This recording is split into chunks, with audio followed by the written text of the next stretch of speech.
When people test my patience only goes so far.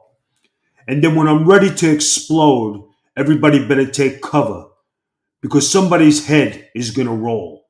In smoky rooms where deals are made, loyalty the ace he's playing. A friend of ours, he'll stand up tall. Through gunfire smoke, he'll never fall.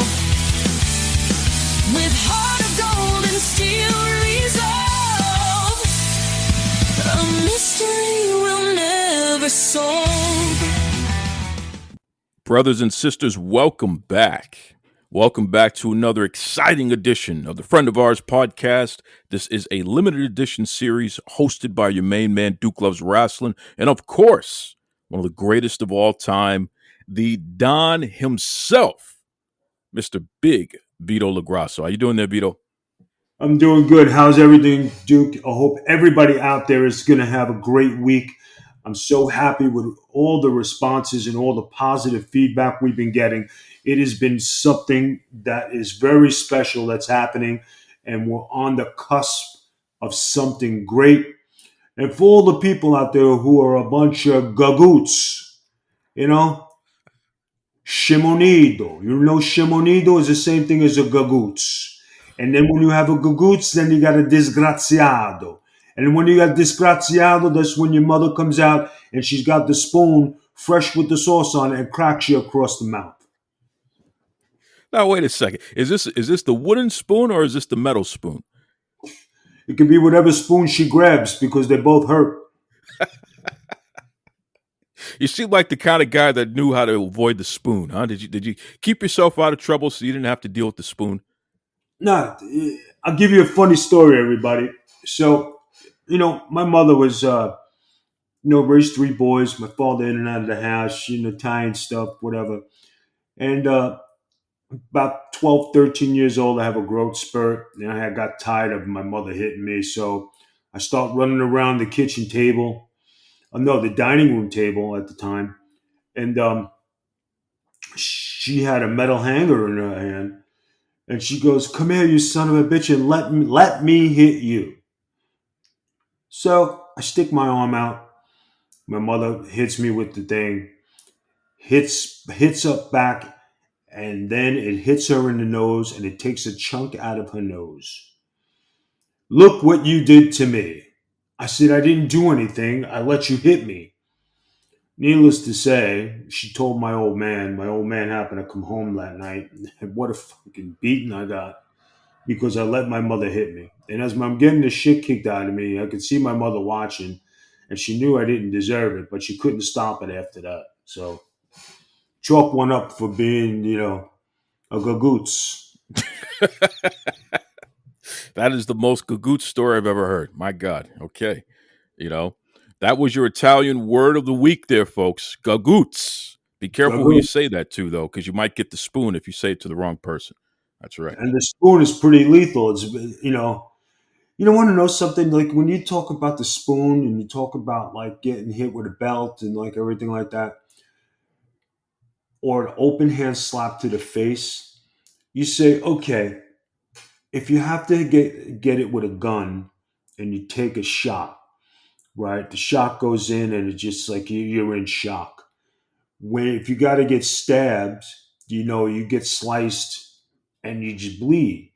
But if you get smacked open hand in the face, it stings, right? If you get cracked with a spoon, it think like the sting of the spoon. And I think like the little things like that have more an effect on your life than just the actual big things because you can recover. But the spoon and the open hand slap, I don't think it's a memory thing and you never forget it ever. And I think that goes out for everybody listening out there because I'm sure they have one gagoots moment in their life where, your mother or your father really laid into you with an open hand or a belt or, uh, or a spoon. You know what I mean? And I know I'm sure everybody can think back, and I want everybody to do it and even comment and send the comments in and say, "Hey, I remember this happened to me." and it was surreal because you just relived it as an adult. Yeah, that's deep. That's deep stuff there. I'll tell you. The anticipation of the punishment sometimes is more scary than the actual punishment itself. Good call. Good call. No, I'm telling you, I mean, it's just like you. I mean, you being only 5'4", and your mother saying, "Hey, get out from under that table, go stand on some phone book so I can slap you." I mean, you didn't want to hurt her back or anything. It was nice of you to stand there and let her take a swipe at you. So what are we doing? Shaving a couple of inches off here. I'm 5'6", easy. All right, actually Dude, 5'6" and a half. So what's this all about? Dude, because it's because you have a good job and you can afford shoes that have heels on them. Here we go. Well, I Well, mean, I'm it's wearing. just, and I mean, most people, everybody heard of the, rejects, $1.99. Duke is past that, stuff. You know what I'm saying? I mean, unless you're going to tell me you were special in your life and not come up through the streets like some of us, and you're so Ivy League. You know what I'm saying, Duke? Oh my God, this guy. Whatever happened to the days when we would say, "Yeah, I want you to be a doctor or a lawyer. Do these things." Listen to you. Now you're giving me a hard time about the shoes. What's going on here? Not because like you could never be a basketball player, right? You can, you can never be, what were you good at? Bocce because you were down low? Bachi. No. Forget about playing pool. You had to stand on your tippy toes. I'm surprised you could see above the pool table. You're so short. Unbelievable. Unbelievable. You know? All right, go ahead. Go ahead. Get me in a fucking good mood. Go ahead. And the worst part is this is what people say they enjoy. They enjoy the banter. They enjoy us giving each other a hard time.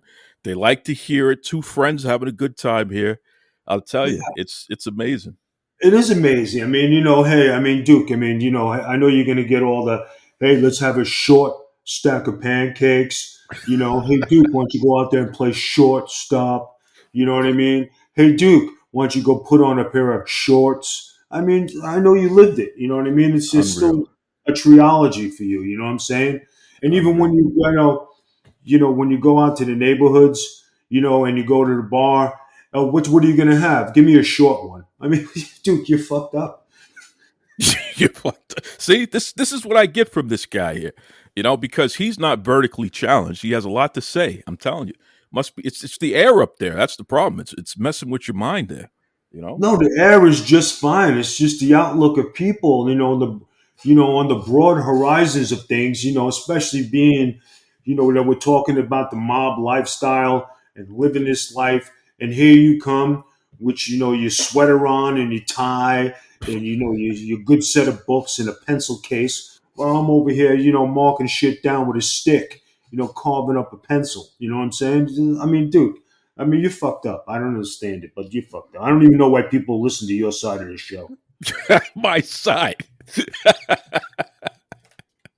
Listen, don't forget some of the best bosses in history were short guys. Don't forget that. All right. I don't forget it, but when you talk about okay, who's the boss of this show? I will say Duke because he does all the editing and he does all the all the technical stuff. I'm the talent here. You know what I'm saying? And then when before the show when we have all right, Vito, you can't do this, can't do that. Hey, fuck you! I'm gonna do what the fuck I want. I don't give a shit what the fuck you have to say, right? Who are you talking to? If it All was right? up to this guy, we'd be off the rails every week. Just so you know, Well, folks. I'm telling you right we now. should be in a, well, really seriously, we should be on a radio station and really fucking doing this live every day. Yeah. Just like the news and just like the old days when you used to listen to shit going to work. Because Howard Stern was a great radio guy, right? And you could sit there listening to shit and you come up with stuff all day. I know if I was at a radio station and I had to talk to people, entertain people, go out on scene, and you get some comments, interview people while they're going to work you get it all. Hey, how you doing today? Hey, go fuck yourself. I'm late for work. Hey, how's the weather up there? I'm fucking 5'4". What are you talking about? It stinks down here. I mean, Unreal. that's you. That's you, dude. Unreal. Wow. I don't know. I don't know how things are on your other shows, but this one, shit. Well, you see what I got to deal with there, right? Some boss I am. All right, I got my top earner over here giving me a hard time. Some boss I am. I'm When telling the you. fuck Duke? I haven't even seen a fucking penny. Not even a fruit basket. Not even a couple of new shirts so I can look good. Nothing for my wife. A bottle of perfume. Oh my Nothing. god. That I Oh my happen to god. that I happened the last bottle of perfume I got from my wife, by the way, fell off a truck. It's a Gucci bottle, $135. I don't know how it got in my hand, but I got it. I said, babe, this is for you. You know, you're the Fell off a goods. truck. Fell Fell off off a a truck. fell off a truck. Do you fucking believe that? Into my fucking bag, and then I brought it home. And she said, "Oh, honey, I love you. I can't believe you got me this bottle." Yeah, I was thinking about you. Yeah, not like See, you do. this is the stuff they're gonna play at his trial, folks. Just so you know, he's like one of these new rappers telling on himself. I'm telling you, that's what's happening here. Listen. As far as rappers go, we did. What did we just listen to? We just listened to the halftime. I think it was the All Star NBA All Star game, right? Wait, are you And talking about the Super Bowl or the NBA All Star Game? Which one are you talking NBA about? All NBA All Star game. Okay, The music that was played was actually enjoyable because it okay. was I didn't kind watch it, so of I don't know. jazzy blues. Well, I mean, I kind of got that. I mean, since you're really not a ball player, you do live that Oh kind of God, Ivy this League, guy. in the library lifestyle. This guy. You know. All I'm right. So telling you were you, it's listening the to truth. the you were listening to the music at the NBA All Star Game. Okay. So it was very good. It was very enlightening, and it was different. Because the guy played a bunch of old school stuff. He played some jazzy stuff. It wasn't a bunch of just rap. Just it didn't gain any interest. But this brand of music seemed like it was more in culture what people would listen to today, and they actually enjoyed it. The basketball game, the All Star game concept of going to 40, I wasn't a fan of it. I think like if you put some money up next year, NBA, if you're listening to somebody who's an old school baller, a player, a playground legend, a former Nick. But I think if everybody would, if they put money up and they said, okay, winners get 100 grand each, I think the NBA All Star game would be more appetizing and more of a game instead of just a shoot around. And I think the guys would play because they are playing for money. And I think that's what's missing. And if you actually made it a betting event, I think it would draw some revenue, not only for the NBA, but for all the inside booking agencies and local betting stuff. Because which team would win, and what would how would you do it? And I think that would be a great concept for next year. I mean, listen, everyone is soliciting this type of opinion, so you're right on the money in coming up with something because it's just not working what they're doing right now. And I don't even know how we got here. I think part of the problem is that the NBA doesn't have stars anymore. You know what I mean? When you take LeBron James out, what are you left with? There are no stars. There are guys who are good, but there are no stars. They're not special. They're not important. They don't look all that important. And I think that translates into a lack of excitement as a result of that. So that's marketing, man. They got to figure that out. And with the All Star game, look, if the players don't want to play in the competitions, like the shoot around, the 3-point shot, in the dunk competition, what have you, then get guys off the street who are good at that stuff. That would reignite interest. The players don't got to worry about embarrassing themselves or getting hurt because clearly that's what they're worried about. That's why they're not doing those tournaments anymore. Okay, get guys off the street who specialize in dunking, specialize in shooting. These kids who are on YouTube and stuff like that we see everywhere, put them in and make some money off of that. I guarantee you they'll bring in a whole new audience if you did that. What do you think there, big man? I think it would be good. I was just going to say, I always said, I was just telling some people this week. I said if I was gonna ever, guys, I know that I play pickleball, and my game has elevated so much that I play against tournament players and top level players. I haven't had a day of training, but I've had many people mentor me and coach me. So there's a difference, and people took the time to teach me, just like in basketball, in baseball, and in wrestling. And I always said in wrestling, and this is not wrestling related, this is just my overall life. I say when people take the time to coach me, mentor you, Vito, you're coachable and you can attain great things.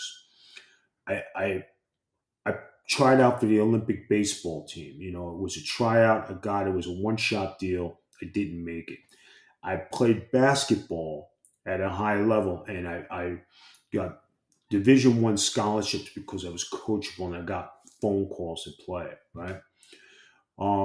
Semi-pro football. You play football, and they say, Vito, if we can do something with you, yeah, why not?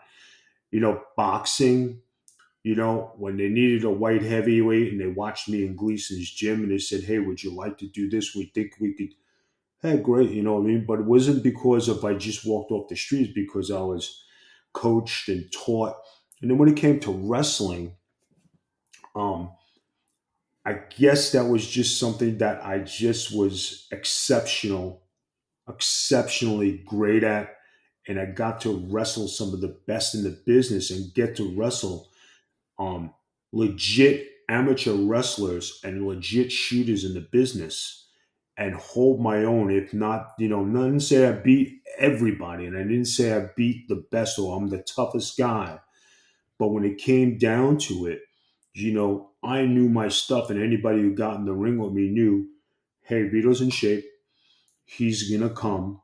He doesn't play around. He takes it serious. And when it comes to the pickleball, I've taken it so serious that my game has elevated from not taking a lesson to playing against the very best and tournament players. When people come and at a fast paced pickleball game. And you know what? I thank all my mentors and people who've taken the time to teach me, just like everybody out there should do also. And it's a revelation, because you're a great athlete and you can do these things and attain greatness if you put your mind to it. And if there's anything out there that I've done my whole life, and that's just be a ball player, if I'm ever going to be remembered in this life, I'm going to be a schoolyard legend. So if we took all the people from West 4th Street and the greatest ball players of all time that never made it to the pros, and we brought them in to play against the NBA All Stars, I bet you it would be the game of a lifetime and something people would actually watch, and where the pros really had to play not to be embarrassed. See, for all you didn't know, Vito was serious about his pickleball. In fact, one of these upcoming episodes, we gotta talk pickleball, where you explain the rules and all that good stuff to me, because I don't know and I need to know. So we'll tease that one out a little bit. But Vito's going to teach the Duke pickleball. How about that? It sounds good. It's a good game, and you know what I mean. I'm out there sometimes. I'll go twice a day if I have the time. Usually, if I go once a day, I usually get my 3 hours in, and I never like to take a break. I never like to sit. I just keep playing, and like once I get going, and I'm playing the game. This isn't about hitting the ball as hard as you can. It is a game of brain, a game of skill, and a game of craftsmanship, where you have to be intellectually smart to learn to play the game, know what kind of angles you have to hit the ball at, know where to hit the ball. Psychology comes into it. It's a chess game, but it's a sports chess game. Love it, love it. Definitely, we'll be doing a pickleball episode soon, folks. So stay tuned for that. But this episode, we are going to start a little deep dive into The Sopranos. Gotten a lot of requests about that, and certainly it's a show that one of the greatest television shows of all time. A lot of people didn't like the ending. I liked it, but a lot of people didn't like the ending. But overall, just an incredible show that delved into a different aspect of the life, and it showed the personal lives of people on many different scales. Nobody was perfect. Everybody had challenges, just like real life. You know what I mean? So, in terms of realism, I would say that The Sopranos, in my opinion, and based on people that I've known through the years, that was a pretty accurate depiction of the highs and lows and the challenges of everyday life for different types of people. I mean, just from that standpoint, Vito, how would you say how real The Sopranos as a show was, and the characters specifically? How real did you feel they were? I feel that it was the epitome of Italian lifestyle. I think it was as pretty close to what the gangster life was, and it wasn't fabricated where people acted like a bunch of schmucks or going hey yo hey like a lot of other people do, and like it's like when you see the copycat of who wants to be Italian and who thinks they're Italian, or they do certain gestures, you don't see that in The Sopranos. You don't see that happening in real life.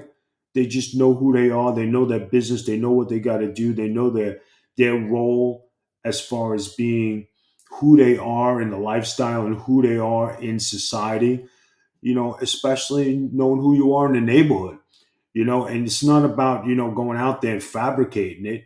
And when it comes down to it, you got to back it up. It's just like if you have a corner, or you have a neighborhood, or you got a borough, or you have a bar, or you have a club. There are certain rules that are not discussed and put in writing, and it's a certain culture that you abide by.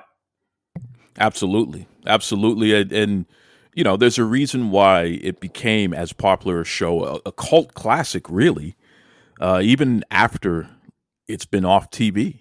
You know what I mean? People can't stop talking about The Sopranos and different things, and it's amazing. I'm jealous of the people who have never seen it, who are watching it for the first time these years, because they get to see the whole series in one shot, and it's such a brilliant, well written, well acted television series. I can't say enough about it.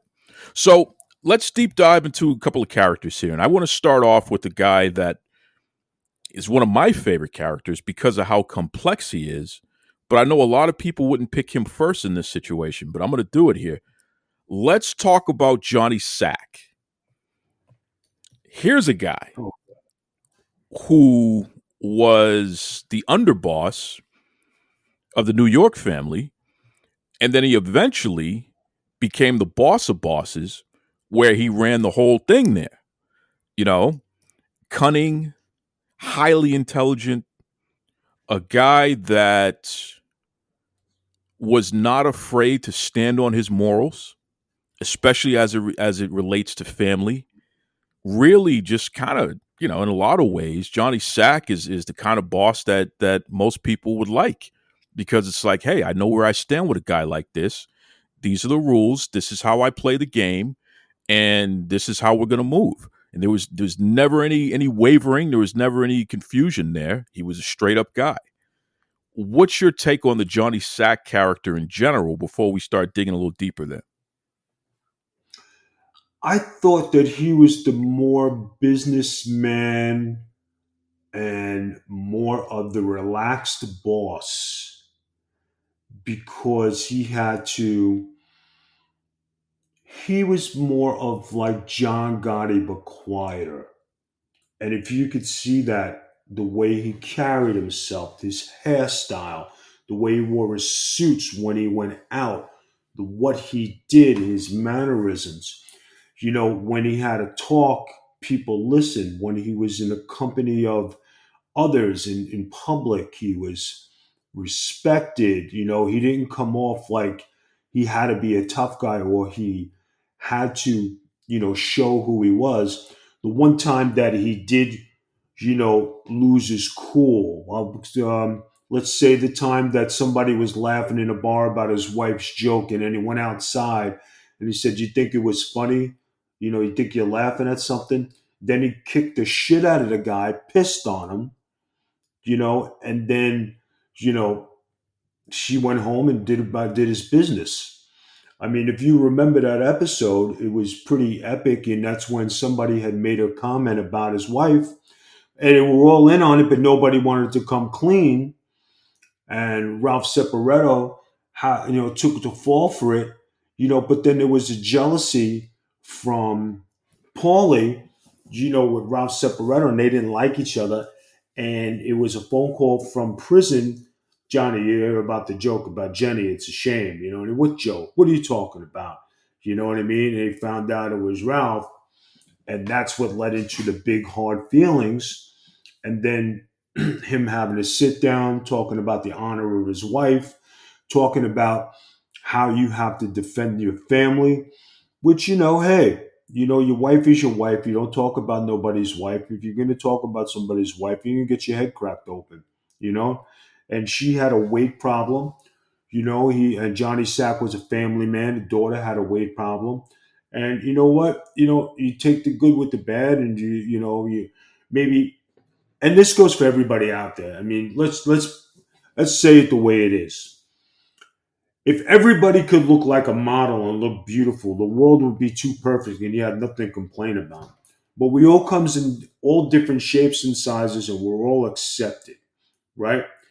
And when people talk about all these different shapes and sizes and what's what in life and who's dear to you and who's not, and if somebody is dear to you and maybe they don't look like a 10 of 10, maybe they look like a 3 of 10, but to you that person is a 10 of 10. Johnny Sack viewed his wife as a 10 of 10, beautiful woman, stood by her side, did everything to try and help her, and when somebody came over and said something, now we got a fucking problem. And it's just like, when his daughter got married, they let him out of prison. He cried at the wedding because of him going back to prison and them treating him like that. He cried in front of all the guys. All the guys says, "Yeah, hey, oh, what the fuck, Johnny Sack, weak. He's this, he's that." But if you had to go back to prison at your daughter's wedding before it was supposed to be, how would you react?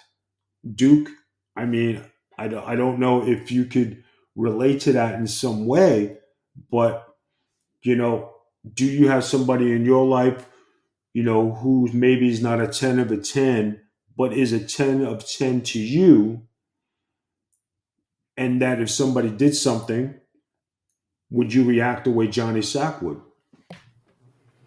Well, no, I mean, obviously, I'm like you. I got a 20 out of 10. There's no question about that.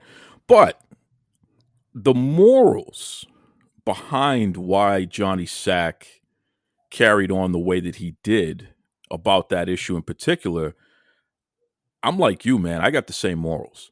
I don't like when people are picking on people.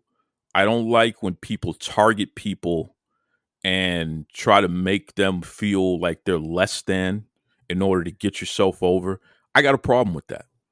It really bothers me, and it's not just a joke to me. It's legitimately a lifestyle. Even when I was a kid, the school prom. There was a kid who you knew he wasn't going to be able to get a date. He's a quiet kid, not the most handsome, not the biggest and toughest or whatever. I got the guy a date. You know, talk to the teachers and say, hey, listen, let's make this a good night for so and so. Next thing you know, so and so's the prom king, right? Stuff like Right. that. Hey, don't pick on that person. That person's with me. And it's like, okay, so now that person's not going to get bullied. And I think the guy actually put it in his yearbook. Thank you for protecting me, over this time in high school and stuff like that. That's the kind of guy that I've always been. I don't like people being singled out, targeted, and made to feel less than. Now, that's not the same thing as breaking balls. Don't get me wrong. When you're friends and everybody's cool, you break balls, you give each other a hard time, but everybody understands that we're laughing about that. We're all in on the joke. But when you take somebody who's not in on the joke and you're just being mean, I can't stand it. It pisses me off and it puts me in a position where you and I got a problem, Mr. Bully, because you shouldn't treat people like that. Never rob a person of their dignity. That's always a mantra of mine. Old timers have told me throughout my life. I believe in it. So when I look at a guy like Johnny Sack, and I'm glad you brought it up, Vito, the name of the episode is called The Wait. Now, folks, it's the 43rd episode of The Sopranos, right? This is the HBO series. So anyone who wants to go back and take a look or even check it out for the first time, it's episode 43. There are only 86 episodes, so it's literally right in the middle of the whole series there. Specifically, it was the fourth episode of the fourth season, right? So Johnny Sack has a wife, Ginny, who's overweight. There's no question about it. She's a big girl. And, the guys getting around from some of the other families, Tony Soprano, the New Jersey family, they're cracking jokes, making fun of her weight. Well, Paulie gets pinched and he has to do, a couple days in the can.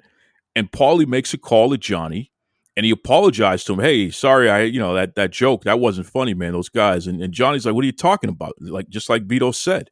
And then Paulie proceeds to tell Johnny about the joke. And the joke was something along the lines of um, she had to get a humongous mole removed from her ass or something like that because she's so fat. That was the whole idea. Well, Johnny wants to kill the guy, Ralph, for making the joke. And he wants to beat the hell out of anybody who laughed at the joke because that's his wife.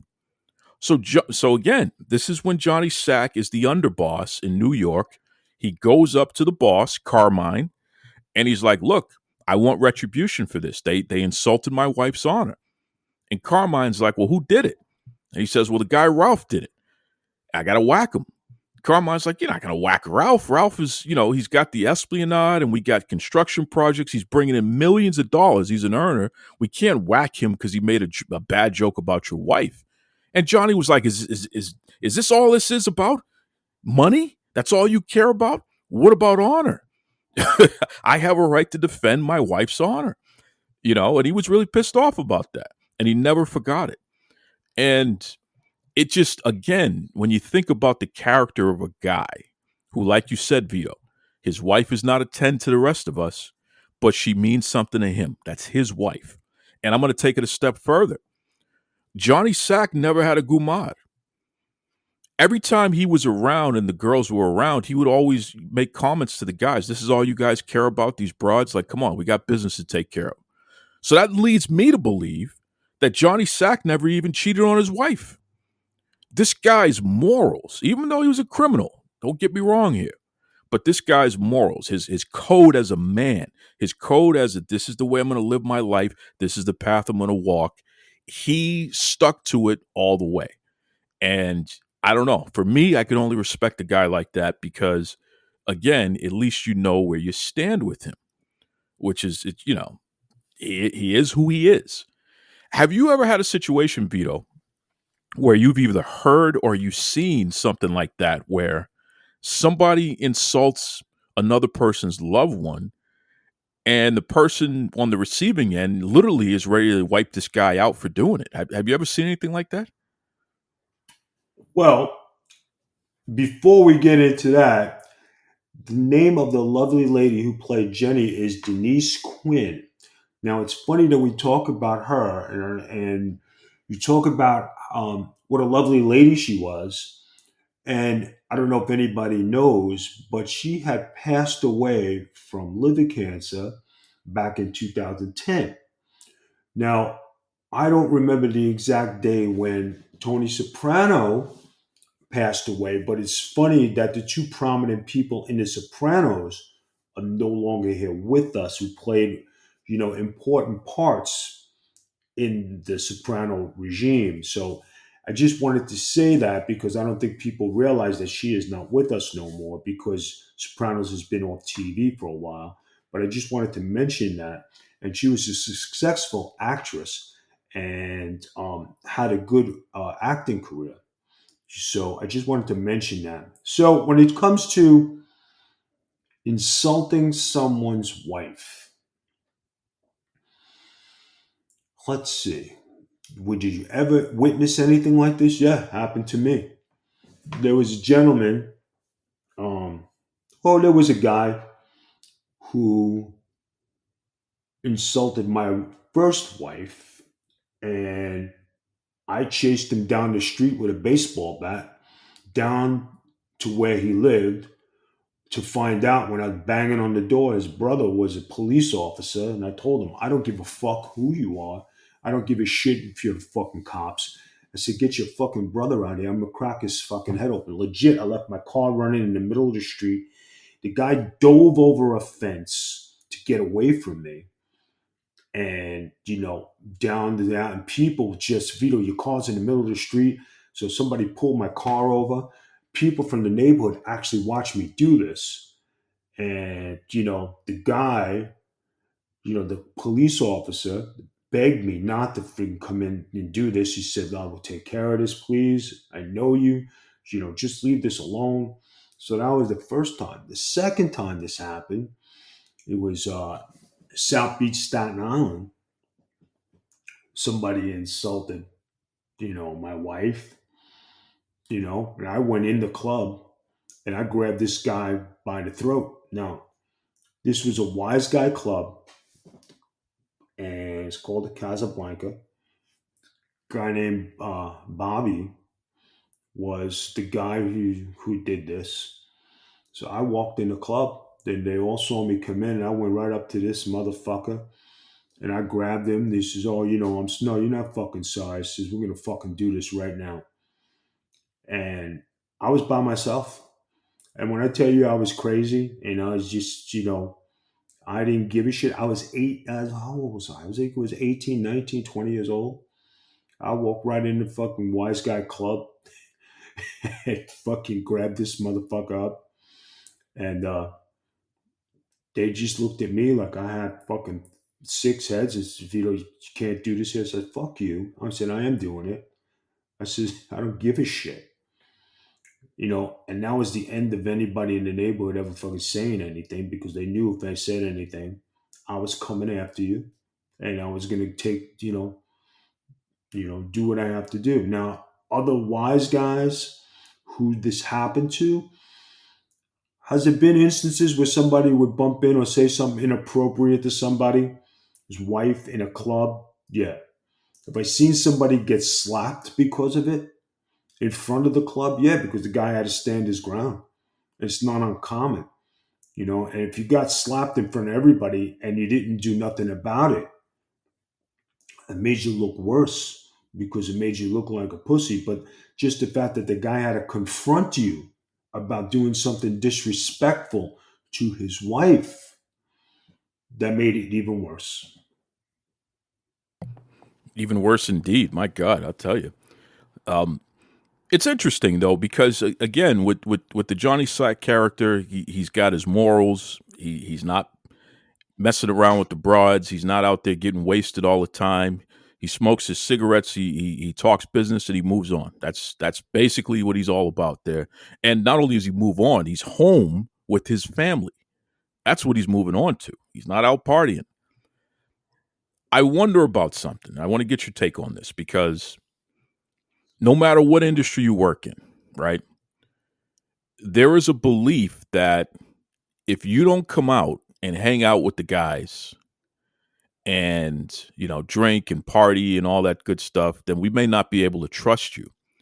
And, even thinking back on a personal level, when you're younger, that stuff's exciting. But as you get older and you realize, well, maybe I don't want to be around to see what happens. Maybe I don't want to know who's hooking up with who or who's doing what or whatever. Um, and maybe I don't want to be in a situation where people have something on me. I'm doing something I shouldn't be doing or in a place I shouldn't be and something like that, which are all reasons to stay home. In your experience in life, Vito, from top to bottom, and I'm not even just talking about the life, but I'm just talking in general. What are your thoughts on that concept of the guy who doesn't come out, get drunk with everybody, go to the strip club or whatever, the guy that chooses to go home and is not hanging out, he's not one of us. What are your thoughts on that concept, and has it changed from when you were younger to who you are today? Well, let me tell you something. See, I was never a strip club guy. I was more of a club guy. So, and when it came to hanging out with the guys, from my own perspective, and anybody who's listening who knows me from back in the day, it wasn't about me getting drunk. It wasn't about me, being a big shot. It wasn't about me showcasing a gumad, you know, and being in the limelight and being, that guy. If you're going to ask or have a gumad, if you met at the club, you didn't showcase it. You weren't kissy kissy the whole time and showing everybody that you got a piece of ass. But you went out, you had a good time, you had a few drinks. Okay, we're going to meet, go back to my house. You leave first, I'll leave second. That's the proper way to do it.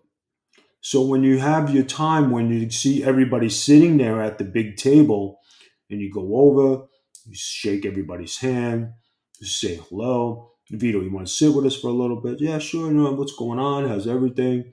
Long as you make your presence felt, but you knew when to excuse yourself because you weren't just going to sit there because if everybody knew, I like to dance, I like to be and listen to music, I like to hang around, I talk to, I'm social.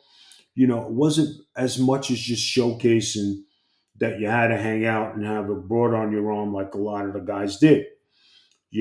And when you saw the guy's wife, you felt bad, but you didn't feel bad. It wasn't like you were like, oh man, look at that poor woman. You just was like, it is what it is. You accept it. You don't ever say nothing to incriminate anybody. You just say, how are you? It's very nice to see you. How's your family? How are the kids? How's your husband? And you just have a casual conversation to where everything looks normal. If you're the guy to spill the beans on somebody that he's got a gumad, you're definitely getting your ass handed to you. I could tell you that. And you're definitely going to have to deal with, what comes next. Because if you rat on one guy, you already labeled a rat, and that's worse than anything you could ever do. I think even think that's worse than ratting to the feds is ratting to somebody's wife that he's even got a gumad. What do you think, Duke? Yeah, I'd say that's a million times worse. So, but you know what? Keep your nose clean, folks. Stay out of trouble, and then you won't have to worry about the wife grabbing the spoon and going upside your head like your mom used to do. That's that's our tip of the week. Duke, I mean, like, when you think about it, right? I mean, it's something I just said. Not everybody listen to this concept. Would you rather rat to the feds and face that rat, or you rat to somebody's wife that they got a gumad and face the consequences of that? The two differences is the feds will protect you, but the other difference is you have no protection when that happens. No, no. And listen, who are you going to call? Who are you going to call? What are they going to say? Oh, you're really calling this because your wife went upside your head? Come on, So And the worst mistake you can ever make, right? And this is something I'm sure it's happened. I'm sure it's been out there. I'm not incriminating no one. But if you're the guy to fucking, tell somebody, mistakenly tell somebody, hey, your husband is XYZ, and then she says, well, what's the matter with me? And you say, nothing. You're a beautiful lady. Hey, you still got it. And then you wind up having sex with her. That makes it even worse because you not only crossed the line once, but you crossed the line again. So that's two strikes against you. And you're better off in the beginning just going to get a gumad, but to make the gumad of a wise guy, and that's somebody's wife who's your gumad, are you in a shit load of trouble? You better off going to witness protection because there's no coming back from that. Absolutely. Absolutely. Wise words here from a man who's Dude, managed to oh, keep but out of wait a second. trouble. Wait, time out, time out, time out. Dude, you're over there taking a pause, all right? Now I got a beef with you. Are you that guy? Because you had to think, yeah, Vito's got me in a hot seat. I'm starting to sweat here. Maybe I shouldn't have told this guy about his wife. Now I got to sleep with the wife. Is this your life, Duke? Are you not Whoa. telling me something here? You right? Listen, under penalty of perjury against myself here, I plead the fifth. All right, how about that? See, huh? I do not recall. I can't believe you. Duke. You're a homewrecker. Oh You're a my Gumar god. homewrecker, and Oh my I'm a god. Gumar chaser. You're a Gumar homewrecker. Jesus. Jesus, Jesus, this guy over here. I'm All the telling you. people No. listening, all the people listening, if you think Duke is a Gumad chaser like me, fucking put it down in the comments. Really.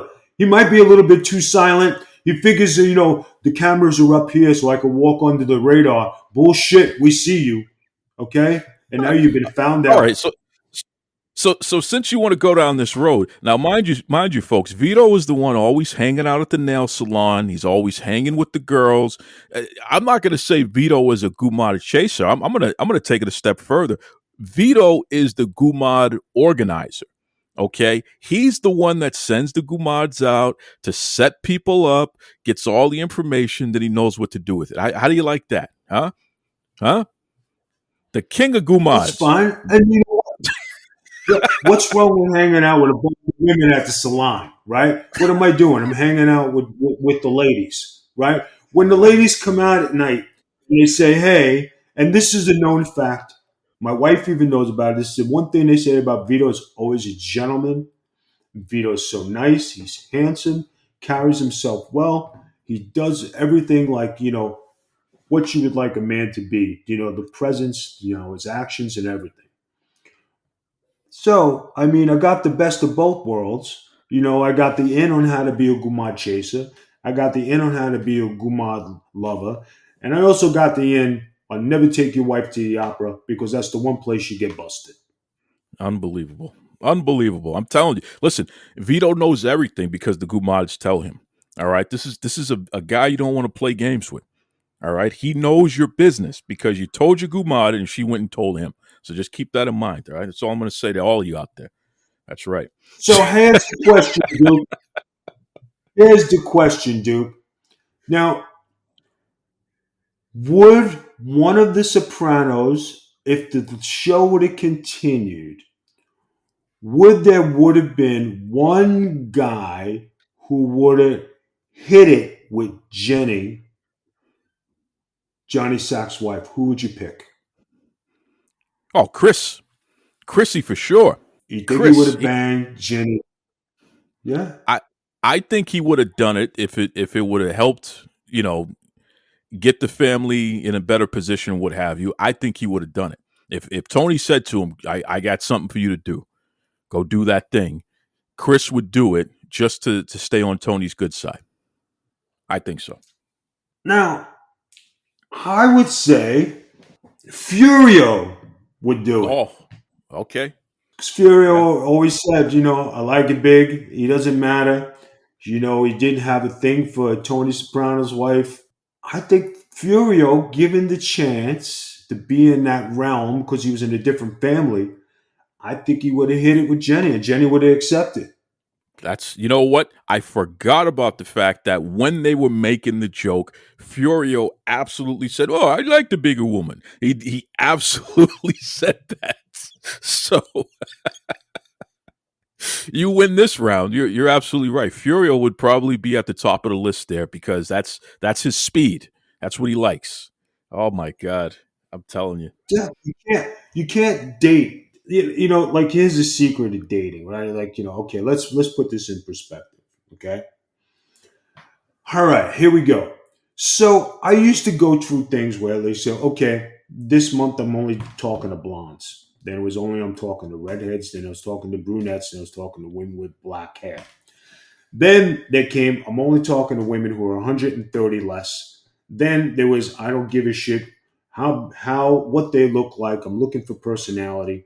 Then I don't give a shit if she's 200 pounds. It was a different curriculum for me. And I used to be like, okay, listen, and it's like you were a taste tester. You got to experience everything. You got to, be around all different types of women. Makes you well rounded, right?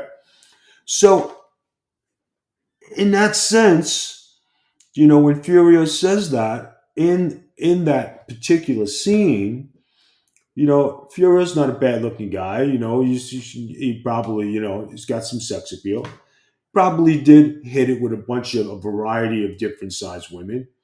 But then you look at what Tony was like and the Gumars he had, and there was not a big girl in the mix. They all were hot. They all were looking good, right? Christopher had the one. He had the one, and then he had his wife. You seen Paulie. You saw Paulie with Gumad esque. You seen Ralph Ciparillo. He was with the girl at the strip club who he killed because she was pregnant and she thought it was more than what it was, and he was just a total asshole. And then you saw some of the other guys who were there, but even Tony's uncle, he had a thing with the blonde headed woman who used to work in the office, if you remember. Um, she was a nice looking lady. So I mean, there was very rarely someone who was, let's say, 140 pounds or more, like being polite to all the ladies out there. A full figured woman. You didn't see too many full figured women in that capacity in The Sopranos.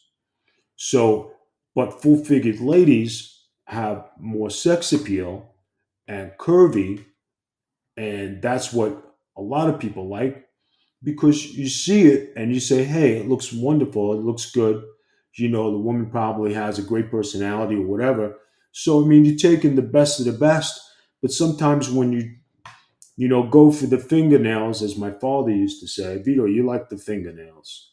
That means the prettiest girls in the house, but then they could be the prettiest on the outside, the ugliest on the inside. So who do you want to be with? I want to be with the other one who doesn't have is not a bitch all the time. I don't know about you, Duke, but I don't know uh, how you used to date, but there it is for me. No, I'm with it, man. If you don't have to be perfect. Nobody's perfect. We all can't be, the best looking version of ourselves every single day, but there should be some effort put into it. So, the fingernails, the toenails, if she's not putting in that kind of effort, I don't want to have anything to do with it. If you don't smell good, leave me the hell alone. I don't even want to be around you. That's just, hey, people have to care enough about themselves to, if you're going to be out in the world, at least look like somebody. You don't have to be perfect, but look like somebody. So I'm with you on that 100%. You know, Look at you. You got to smell good. What did you hey, fuck listen, with? you're the same way. What do you mean? What are you talking about? So far, I haven't heard you once say you gave a gift of Gucci perfume to anybody, and you Uh, never said you want to supply them with elegant fragrance. You cheap son of a bitch. Listen, I go to the what is it? Perfumes.com and I get the sales, all right? 70% off, all right? I buy the testers and all that. All right? There you go. Oh my god. All right. Hi, my name is Duke, and I shop at the flea market. You cheap bastard. You get good deals that way. Exactly. Oh Well, it's my just like when god. you go to the farmer's market, right? Guys, everybody goes to the farmer's market, right? You get fresh fruits, you get everything. It's good full price. But Duke, he goes over to the farmer's market, yeah, and he makes a big charade. Hey, how you doing? What's going on? I'm over here. And then he goes to the damage section where everything's got a knot in it, pays half price. What a cheap fuck. How am I supposed to hang around with you? You can't even buy the good fruits and vegetables. Then you go buy Listen, the damaged fragrances. if you cut off the ugly part, it's like no one ever knew. All right, take it easy. You don't know. You don't know what you don't know. Don't worry. You don't know what you don't know. You must have That's read right. that off of Wikipedia or something because you don't I come up got with that no on a headlines. fortune cookie. Listen, folks, everybody listening right now, uh, shoot me an email, dukeloveswrestling@gmail.com, or shoot either me or Vito on social media. Let us know what Sopranos character you want us to cover next time. And I'm going to put something out there. It can't be Tony. We're going to save Tony. I want the real Sopranos fans out there. Pick out a character that you want us to cover and talk about. And just like how we did with Johnny Sack, we'll talk about how the qualities of that character relate to real life and things of that nature there. Really interesting stuff there. Vito, what's the best way folks can keep up with you? Well, guys, since I like to smell good and I pay full price for my fruits and vegetables, you can hit me up on Twitter at the Big Vito Brand. You go to Twitch, TikTok at the Big Vito Brand, YouTube, the Big Vito Brand. Go to Facebook at the Big Vito Brand, and of course, Instagram, where all you get the hottest and greatest news. Hit me up, follow us. If you'd like to book me on anything, you can contact Duke if you need to get in touch with him, or go to my website at bigvito.com. Of course, folks, Duke Loves Wrestling on all those social medias. You know what it is. Send in all of your questions, your comments, birthday shout outs, the whole 9 yards. And by the way, we're joking around. If you only knew how particular I am about my food. When I buy the tomatoes, right? It's in the plastic and the little Yeah. cherry tomatoes and what have you. I pick it up. I do this every week. I pick it up and I turn it upside down and I spin it around and I'm looking. I better not see one moldy tomato in that pack. All right. If you only knew how particular I am about my food. Listen, what was that word of the day again? Gagoots. Gagoots. All right. For all the gagoots out there, we'll catch you next time. We'll catch you next time on the Friend of Ours podcast. Gagoots. Jesus, dude. A friend of ours, he'll stand up tall. Through gunfire smoke, he'll never fall. With heart of gold and steel resolve, a mystery we'll never solve.